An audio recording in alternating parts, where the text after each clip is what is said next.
ये कहानी एक 16 साल के लड़के पर आधारित है जिसे अपनी टीचर से प्यार हो जाता है और फिर वो उसके साथ क्या क्या करता है ये हम इस एक्सप्लेनेशन वीडियो में जानेंगे। मूवी की शुरुआत 16 साल के एक स्टूडेंट जॉन से होती है जो अपने आर्ट क्लास का प्रोजेक्ट बनाने में लगा हुआ था। जॉन के फादर एक बहुत बड़े जज थे और उसकी माँ को ड्रग्स के नशे की लत थी। घर में पैसों की कोई कमी नहीं थी, लेकिन ना तो जॉन को उसके फादर का प्यार मिल पाया और न ही उसकी माँ का। हालांकि जॉन शहर के सबसे महंगे स्कूल में पढ़ता था। अगले दिन जब आर्ट टीचर स्टूडेंट के प्रोजेक्ट को चेक कर रही होती है तब वो जॉन के प्रोजेक्ट को देखकर हंसने लगती है। यह देखकर जॉन का दिमाग गर्म हो जाता है और वो वहाँ से उठकर लाइब्रेरी की तरफ चला जाता है। क्लास खत्म होने के बाद टीचर लूसियाना जॉन को हर तरफ देखती है, लेकिन उसे कहीं भी जॉन दिखाई नहीं देता। तभी एक स्टूडेंट से पता करके लूसियाना लाइब्रेरी पहुँचती है जहाँ जॉन कोने में मुँह लटकाकर खड़ा था। लूसियाना जॉन से पूछती है कि तुम अचानक उठकर क्यों चले गए? सब लोग तुम्हारा मजाक बना रहे थे। जॉन कहता है कि तुम मुझ पर हंस रही थी इसलिए मैं वहाँ से चला आया। यहाँ हमें पता चलता है कि दोनों के बीच में काफी समय से अफेयर चल रहा था। लूसियाना उसे एक एड्रेस देती है। जॉन पूछता है कि हम दोनों को वहाँ कोई तंग तो नहीं करेगा। तब लूसियाना कहती है कि मेरे सिवा और कोई तुम्हें तंग नहीं कर सकता, तुम बस टाइम पर आ जाना। इतना कहकर लूसियाना जॉन को एक किस देकर वहाँ से चली जाती है। इस स्कूल की छुट्टी के बाद जॉन लूसियाना के बताए हुए पते पर पहुंचता है जहां लूसिया एक कार में बैठकर जॉन के आने का इंतजार कर रही थी। जॉन के आने पर लूसियाना कहती कि मैं वेकेशन पर अपने गांव जा रही हूं, तुम अब अपने लिए अपनी उम्र की कोई लड़की ढूंढ लो, हमारे बीच के इस रिश्ते को अब खत्म करना होगा। ये सुनते ही जॉन की आंखों के सामने अंधेरा छा जाता है। जॉन के सर पर सिर्फ हवस सवार थी। जॉन लूसियाना से रिक्वेस्ट करता है कि वो उसे भी उसके साथ अपने गांव ले जाए। इस पर लूसियाना कहती है कि ठीक है, मैं तुम्हें ले जाती हूँ, लेकिन तुम अपने पेरेंट्स से क्या कहोगे? जॉन कहता है मैं कह दूंगा कि मैं वेकेशन पर अपने दोस्त के साथ घूमने जा रहा हूँ। आखिरकार लूसियाना भी उसे अपने साथ गांव ले जाने के लिए राजी हो जाती है क्योंकि उसे भी जॉन से अपनी सर्विसिंग करवाना अच्छा लगता था। अगले दिन दोनों लूसियाना की ग्रैंड माँ के घर पहुँच जाते हैं जो कि एक जंगल के ठीक बीच में बना हुआ था। यहाँ लूसियाना जॉन को बताती है कि उसका न तो कोई भाई है और न ही कोई बहन। उसकी दादी माँ भी अकेली रहती है। इस वजह से दोनों यहाँ पर दिन रात टपाटप कर सकते हैं और यहाँ उन्हें रोकने वाला कोई नहीं है। जॉन ख्याली पुलाव पकाने लगता है, तभी लूसियाना उसे पूल में धक्का देकर यहाँ से भाग जाती है। स्विमिंग पूल में गिरने की वजह से जॉन का स्कूल बैग पानी के नीचे गायब हो जाता है, लेकिन जॉन के सिर पर तो सिर्फ हवस का भूत सवार था, इसलिए बिना वो अपने स्कूल बैग की परवाह किए लूसियाना को पकड़ने के लिए उसके पीछे भागता है। भागते भागते जॉन घर के अंदर पहुँचता है जहां वो नोटिस करता है कि घर के सारे फर्नीचर एक कपड़े से ढके हुए हैं। तभी उसे बाथरूम से लूसियाना के बुलाने की आवाज सुनाई देती है और वो बिना कुछ सोचे समझे बाथरूम की ओर बढ़ जाता है। फिर बाथरूम में जॉन लूसियाना की अनबॉक्सिंग कर देता है। काम खत्म होने के बाद लूसियाना जॉन को गर्म पानी से शावर लेने के लिए बोलती है क्योंकि पूल का पानी गंदा था, इससे तुम बीमार भी पड़ सकते हो। जॉन जब नहाकर बाहर आता है तब उसकी नजर लूसियाना के ऊपर पड़ती है जो कि सफर की थकावट के मारे सो गई थी। जॉन उसे सोता हुआ छोड़कर घर की साफ सफाई करने में लग जाता है और थोड़ी देर में वह घर को चकाचक कर डालता है। शाम को जब जॉन लूसियाना के साथ चिल कर रहा होता है तब अचानक उसे गांव के मार्केट में जाकर शॉपिंग करने का कीड़ा काटने लगता है। लूसियाना से मना करते हुए कहती है कि मैं अपने साथ पूरे महीने का राशन लेकर आई हूँ, तो हमें कहीं बाहर जाने की जरूरत नहीं है। यह सुनते ही जॉन गुस्सा होता है और अकेले ही मार्केट जाने का डिसाइड करता है। लूसियाना कुछ सोचने के बाद जॉन के साथ मार्केट जाने के लिए राजी हो जाती है। जॉन गाड़ी चला रहा है और लूसियाना उसकी तारीफें करने में लगी हुई होती है। अब लगातार लूसियाना के मुंह से अपनी तारीफें सुनने के बाद जॉन का पप्पू खड़ा हो जाता है और वो लूसियाना के साथ कार में ही चुम्मा चाटी करना शुरू कर देता है। कुछ देर बाद लूसियाना कार से उतरकर जंगल की तरफ भाग जाती है। जॉन भी अपने पप्पू को हाथ में लेके उसके पीछे भागने लगता है और थोड़ी देर पकड़म पकड़ाई खेलने के बाद वो जंगल के बीच में जाकर मंगल करना शुरू कर देते हैं। अगली सुबह जब जॉन की नींद खुलती है तब वो देखता है कि लूसियाना घर के बाहर अकेली बैठी हुई है। जॉन उसके पास जाकर पूछता है कि क्या बात है, कल रात की अनबॉक्सिंग से तुम खुश नहीं हो क्या? कुछ देर बाद जब जॉन अकेले में मस्ती कर रहा होता है तब दो अनजान लोग उसके पास आते हैं। लूसियाना दोनों आदमी को जॉन से बातें करते हुए देखती है और वो टेबल के नीचे से गन निकालकर घर से बाहर निकलती है। वो जॉन से पूछती है कि ये दोनों आदमी कौन है।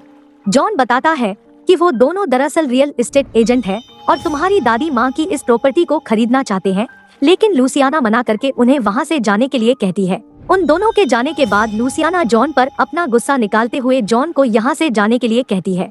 दरअसल वो ये नहीं चाहती थी कि किसी को पता चले कि उसके साथ एक स्कूल स्टूडेंट रह रहा है। जॉन अपनी गलती के लिए उनसे माफी मांगता है और उसे चूमना शुरू कर देता है। लूसियाना भी खुद को रोक नहीं पाती और दोनों का फिर ताबड़तोड़ तरीके से टपाटप करते हैं। काम पूरा होने पर दोनों थक जाते हैं और आंख बंद करके सो जाते हैं। रात के ठीक 3 बजे लूसियाना का फोन वाइब्रेट होता है। लूसियाना तुरंत उठती है और फोन को साइलेंट करते हुए किचन में चली जाती है। वहाँ वो जॉन के लिए ऑरेंज जूस बनाती है और करीब 4 बजे वो किसी से मिलने के लिए घर से निकल जाती है। सुबह जॉन की नींद खुलती है, तब उसे लूसियाना के हाथों से बना हुआ जूस और एक लेटर मिलता है। उस लेटर में लिखा था कि किसी इमरजेंसी की वजह से मुझे पास के शहर में जाना पड़ रहा है। तुम्हारे ताबड़तोड़ परफॉर्मेंस से तुम काफी थक चुके थे, इसलिए मैंने तुम्हें नींद से जगाना ठीक नहीं समझा। मेरे वापस आने का इंतजार करना, तुम्हारी लूसियाना। कुछ देर लूसियाना के वापस आने का इंतजार करने के बाद काफी देर हो जाती है। तब जॉन खुद बाहर निकलकर लूसियाना को ढूंढने का फैसला करता है। तभी उसे पता चलता है कि लूसियाना घर के सभी दरवाजे और खिड़कियों पर ताला लगाकर गई है ताकि जॉन कहीं भी बाहर ना जा सके। कुछ देर बाद लूसियाना एक आदमी के साथ घर लौटती है। वो आदमी और जॉन दोनों एक दूसरे को देखकर हैरान थे। जॉन नोटिस करता है कि उस आदमी के पैरों में चोट लगी हुई थी, इस वजह से वो ठीक से चल भी नहीं पा रहा था। जॉन लूसियाना के साथ मिलकर उस आदमी की मरहम पट्टी करता है। इसके बाद लूसियाना जॉन को एक अलग कमरे में ले जाकर उस आदमी के बारे में बताती है कि वो मेरा भाई राफेल है। यह सुनकर जॉन को 440 वोल्ट का झटका लगता है, क्योंकि उसे अच्छी तरह से याद था कि लूसियाना ने यहाँ आने से पहले उसे बताया था कि उसका न तो कोई भाई है और न ही कोई बहन। रात को डिनर करते समय राफेल जॉन के साथ हंसी मजाक करने लगते हैं। इससे नाराज होकर जॉन अपने कमरे में चला जाता है। जॉन अब अपने घर वापस जाने की तैयारी करने लगता है। उसे लग रहा था कि राफेल के रहते हुए वो लूसियाना की अनबॉक्सिंग नहीं कर पाएगा। जॉन जैसे ही कमरे से बाहर निकलने वाला होता है कि तभी वहाँ राफेल आ जाता है और जॉन का सर दीवार पर दे मारता है। इस वजह से जॉन बेहोश होकर नीचे फर्श पर गिर जाता है। उसके बेहोश होने के बाद राफेल उनको उसके कमरे में बंद कर रूम को लॉक कर देता है ताकि जॉन किसी भी तरह से उस कमरे से बाहर न निकल पाए।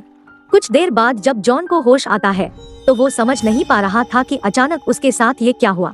वो मदद के लिए आवाज लगाने लगता है, लेकिन अफसोस उस घने जंगल में जॉन के चिल्लाने की आवाज कोई नहीं सुनता। कुछ देर बाद राफेल लूसियाना के साथ जॉन के कमरे में आता है और उसे बेड से बांध कर चला जाता है। जॉन लूसियाना से पूछता है, ये सब आखिर हो क्या रहा है। इससे पहले लूसियाना जॉन को कुछ बता पाती, इतने में ही राफेल एक बार फिर जॉन के कमरे में आ जाता है और लूसियाना के ऊपर चिल्लाते हुए उसे कमरे से बाहर जाने के लिए कहता है। लूसियाना के जाने के बाद राफेल जॉन को 3-4 थप्पड़ मारता है और उसकी वीडियो बनाकर जॉन की मां को व्हाट्सएप कर देता है। जॉन की मां वीडियो को देखकर शॉक हो जाती है, क्योंकि शहर के सबसे बड़े जज के बेटे की किडनैपिंग हुई थी। पूरी की पूरी पुलिस फोर्स जॉन का पता लगाने में लग जाती है। इधर जॉन के पास उसका फोन भी नहीं था। आधी रात को जॉन को कुछ अजीब सी आवाजें सुनाई देती है। फिर वो बाहर जाकर देखता है, उसका दरवाजे का लॉक भी खुला हुआ था। जॉन देखता है कि लूसियाना राफेल के साथ सोफा तोड़ने में लगी हुई है, लेकिन राफेल तो लूसियाना का भाई था। दोस्तों, अब ये रिश्ता क्या कहलाता है, ये तो आप सब लोग ही बता सकते हो। लूसियाना भी जॉन को देख लेती है और इशारे करते हुए जॉन को चुपचाप उसके कमरे में वापस जाने के लिए कहती है। जॉन अपने कमरे में लौटने के बाद अपना सर पकड़कर बैठ जाता है। उसे समझ नहीं आ रहा था कि वो क्या करे। सुबह के करीब 4 बजे जॉन वहाँ से भागने का फैसला कर लेता है और उस वक्त लूसियाना और राफेल दोनों घोड़े बेचकर सो रहे थे। जॉन ने खिड़की के लोहे को तोड़कर बाहर निकलने जितना गैप बना लिया था। वो बाहर निकल ही रहा था कि तभी लूसियाना वहाँ आ जाती है, पर तब तक काफी देर हो चुकी थी। लूसियाना भी जॉन का पीछा करते हुए जंगलों में भागने लगती है। फिर वो जॉन को अपने प्यार का वास्ता देते हुए रुकने के लिए कहती है। लूसियाना के साथ समय बिताते हुए जॉन को भी उससे प्यार हो गया था, इसलिए वो रुक जाता है और लूसियाना के ऊपर गुस्सा निकालने लगता है। तभी वो देखता है कि राफेल भी उसका पीछा करते हुए उसकी तरफ आ रहा था।